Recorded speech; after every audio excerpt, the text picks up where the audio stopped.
안녕하세요. 주택의 쾌적함으로 몸과 마음을 건강하게 만드는 뉴마이하우스의 정진환 대표입니다. 거주 공간을 쾌적하게 만드는 것은 디자인적인 측면과 기능적인 측면 두 가지가 있습니다. 근데 저는 이 두 가지 중에서도 가장 첫 번째로 꼽히는 것을 단열이라고 생각을 합니다. 원시시 때부터 주거는 외부로부터의 공격, 체온을 유지할 수 있는 단열 두 가지가 굉장히 중요한 기술이었습니다. 지금은 어떠세요? 우리가 외부로부터 공격을 받을 일이 별로 적으니까 도심에서 야생동물 볼 일은 없잖아요. 그러다 보니까 체온 유지의 기능이 거주 공간에서 중요시 여기죠. 주택 건축의 기술 중 가장 진보된 기술 중에 하나인 독일의 패시브하우스 기술도 5가지의 요소가 있는데 그 중에서 첫 번째로 뽑는 게 단열입니다. 이렇게 단열이 굉장히 중요한데 단열은 딱 두 가지만 기억하시면 됩니다. 두께, 기밀한 시공입니다. 제가 이 영상 마지막 부분에 제품 하나를 딱 찍어 드릴게요. 이 제품만 쓰면은 다 된다는 그런 거 하나 찍어 드릴 테니까 이 영상 끝까지 봐주시고 구독,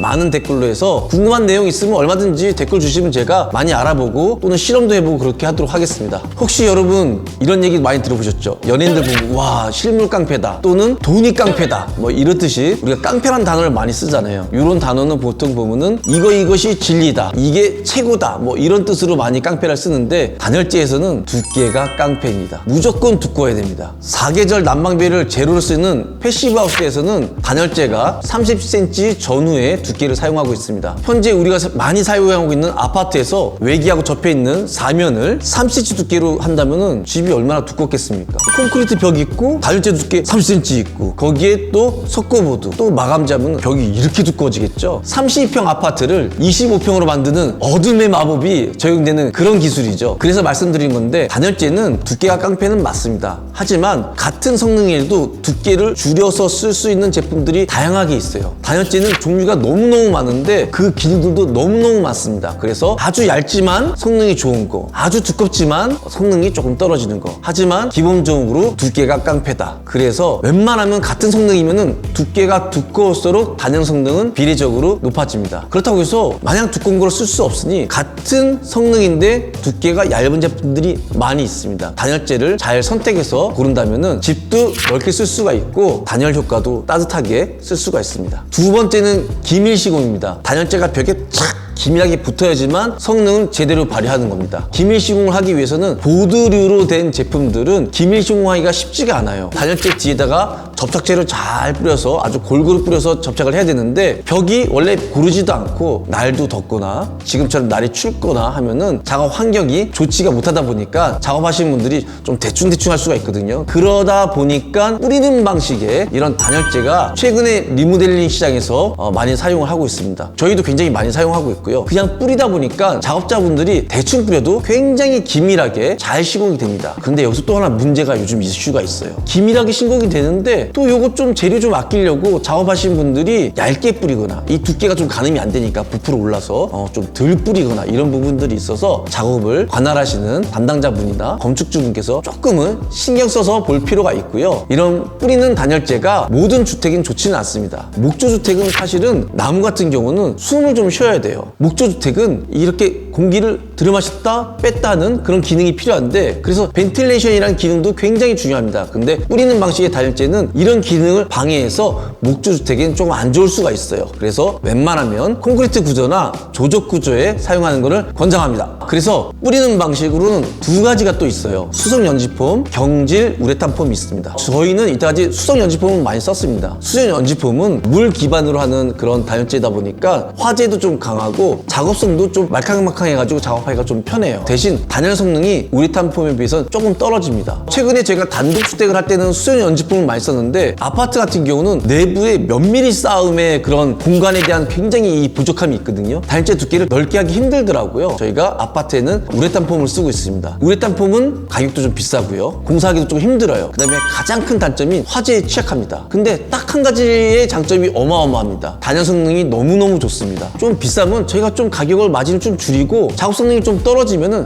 열심히 하면 되죠. 근데 문제는 화재에 좀 취약해요. 화재에 취약한 부분에서는 굉장히 신경을 쓸 수밖에 없습니다. 화재하고 접할 수 있는 부분들은 저희가 석고보드로 마감을 한다든지 또는 방열포를 돌린다든지 난연 페인트를 바른다든지 다양한 솔루션으로 진행하고 있습니다. 원래 단열은 아이스박스처럼 외부에서 단열을 해야 됩니다. 근데 아파트는 외부에서 단열하는 게 한계가 있어서 내부에서만 단열을 하고 있고요. 단독주택은 외부 단열을 기본으로 하고 있고 내부 단열은 보조 역할만 하고 있습니다. 이렇게 최소한의 단열 시공을 해야지만 쾌적한 공간이 마련이 되고요. 편안한 공간에서 휴식은 보약보다 더 좋고 어렵게 구한 영양제보다 또는 해외여행보다도 저는 월등히 몸에 좋다고 생각을 합니다. 제가 추천하는 단열재는요, 화재에 대한 솔루션을 잘 가지고 경질 우레탄 폼을 쏘는 걸 추천드립니다. 아파트 같은 경우는 창호 밑에 부분까지도 꼼꼼하게 시공을 하고요. 단독주택은 열교가 생기는 부분까지도 꼼꼼하게 시공하면은 굉장히 쾌적한 주택으로 만들 수 있을 것 같습니다. 2024년 여러분 건강하고 부자 되세요. 구독 좀 눌러주시고 댓글도 많이 달아주세요. 우리 누뚱이 아들이 아빠는 왜 유튜브를 하는데 이거 뭐 실버 버튼인지 골드 버튼인지 없다고 계속 졸라요. 저 열심히 할 테니까 구독 눌러주세요. 감사합니다. 대표님 근데 영양제 많이 드시지 않나요?